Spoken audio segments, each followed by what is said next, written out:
something. Hey Ma, do you know what burst my bubble? What burst your bubble, Andrew? Delusions of grandeur. So I was riding the Long Island Railroad on the way home from New York City about a week ago, and there were these two Long Island Railroad employees. One of the guys kind of looked like Triple H from the WWE. Another guy kind of looked like Mark Ruffalo, you know, the Incredible Hulk. Yeah. So I started to imagine they were Triple H. They were Mark Ruffalo. They were undercover, scouting me for a movie. And my daydreams and fantasies became real. Like, in my mind, these people became Triple H. In my mind, these people became Mark Ruffalo. But what they were doing was they were these blue-collar guys drinking beers on the train, getting out from work. And, you know, it wasn't Triple H. So when did it break? When did you stop believing that? I don't know. I get that all constantly. I start to think, you know, there's undercover celebrities that are scouting me, like my undercover boss. They're watching me for a movie, and like I went to a coffee shop in New York City, and there was a barista that kind of looked like Taylor Swift, and there was another guy in the coffee shop that kind of looked like Jake Gyllenhaal. In my mind, I was in the coffee shop with Jake Gyllenhaal, Taylor Swift, Sacha Baron Cohen. It felt real to me. Well, let me ask you a question. When that happened, what are you expecting to happen in your mind when you're thinking that they really look like these people?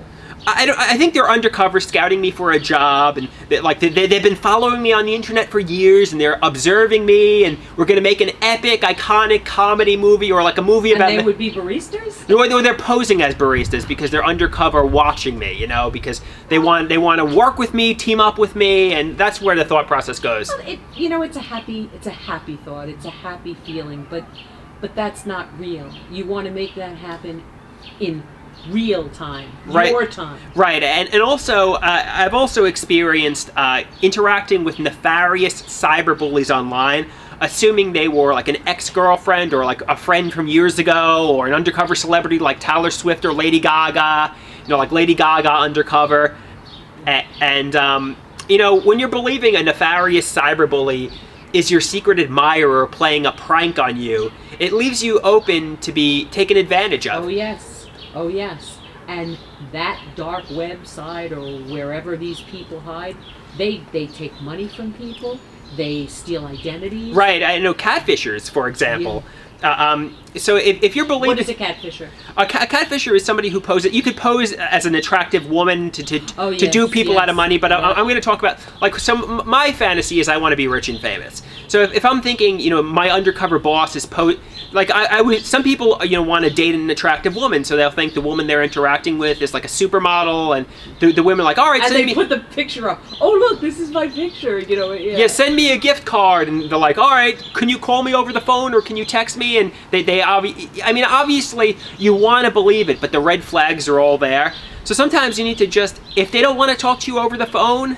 Even then, I know somebody that talked with somebody for 3 months over the phone. Supposedly they were on a foreign assignment and they needed money for a flight to come home. Right. Even sent the person a gift basket of fruit. So talked on the phone, sent a gift basket of fruit, and got this person to send the flight money because the boss wouldn't give them their check to get home. So he paid for the flight. That was it, but it was a lot of money. I know when it comes to me, I don't see what these scammers and catfishers are even trying to get out of me. I'm a disabled adult child with less with less than $2,000 in assets. I mean, but you know what I mean? Like, why don't you target? I mean, but I guess the people with no assets are seen as being weak, are seen as being susceptible and vulnerable, so they know they can dupe them and take advantage of them. So if you see somebody that's struggling with severe mental health challenges like me, help them. If you see somebody that's struggling with delusions, you might say, "All right, I'm your secret admirer, your soulmate woman, and send me some money because then I'll come to America and save you." And I'll be like, okay, I'll give them like $500, and then the $500 you need for food that month. Right. Yeah. But that's the worst kind of evil to me. But it's a business. These people sit in these long factories with computer after computer. This is a business. They look for people like somebody that was just widowed, a widower, and they look for people that are lonely, that are vulnerable, that are maybe ill or sad, and they scout people out for vulnerability. Yeah, I know. There's a lot of elderly people that Yes. could be duped out of their life savings. You know, somebody could give them attention. Somebody could get. Here's my 401k number. Like when I was interacting with the cyberbullies, like I was like a lonely elderly person because you know I didn't have friends. I didn't have a girlfriend. I wasn't working. So That's my real world. So I was home all day long, and you know there was a cyberbully that gave me attention, that was being nice to me, and you know I fell into the but I quickly learned I was duped, and you know now I need to be smarter because I'm 33 years old. I have friends in the real world. Smarter. I'm smarter now because I have friends in the real world that I met at the Psychosocial Clubhouse. I no longer need these internet avatars and fantasy friends. And you keep your support system. Everybody needs a support system. Friends, family, girlfriend, boyfriend. And keep your support system real. And people that you know are good, that you know are pure.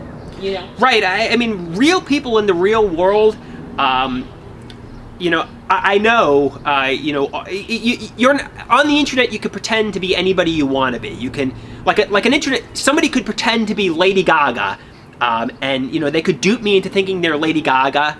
But on the internet, like my friends from the Psychosocial Clubhouse, I see them. They're real people. Right. You know, and they're not posing. They have real struggles, and they have real financial issues, and they have real troubles, just like everybody else. These celebs. They don't put their real life out there. It's all the gossip that's out there is all bull. Right. So social media shows people at their best. Yeah. So you show the attractive photograph of yourself. You show yourself when you're looking fit and handsome. You don't show yourself. You know, when like Facebook. When you're in the bathroom, you don't show yourself when you're just woke up and your hair is all messed up and you have facial hair and your teeth are all placky. You show yourself when you're in your bathing suit and you're like in perfect shape and you're tanned. Right. You show yourself with like lots of girls at a party. You don't show the perfect you. The perfect you. You don't show yourself. And that's why I hate Facebook. It's all lies. All lies. Everybody just puts their little fake, you know, blips of anything that's possibly good in their life. Never anything negative. Right. Never. And that's even the truth of celebrities. You look at these fashion magazines, they Photoshop all the imperfections off the celebrities. None of them have any wrinkles. None of them have any, you know, their teeth are all sparkling white. No, it's just not real. So I guess, don't be ashamed of the real you.